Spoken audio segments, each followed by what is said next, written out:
шаҳрвандони гиромӣ, ба маълумоти шумо мерасонем ки аз 1 январи соли 2025 дар Федератсияи Россия қоидаи 90 дар 365 амали худро оғоз мекунад.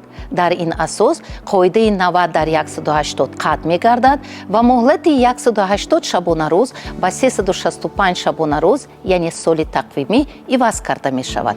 мутобиқи ин қоида ҳар як шаҳрванди хориҷие ки пас аз 1 январи соли 2025 ба Федератсияи Россия бераводид ворид мешавад, ҳуқуқ пайдо мекунад ки аз рӯзи воридшавӣ ба Федератсияи Россия дар муддати соли тақвимӣ танҳо 90 шабонарӯз будубош намояд. пеш аз ба итмом расидани 90 шабонарӯз шаҳрванди хориҷӣ ҳатман бояд убури сарҳад намояд ва то ба итмом расидани соли тақвимӣ, яъне 31 декабр, ҳуқуқи дубора ба Федератсияи Россия ворид шуданро надорад.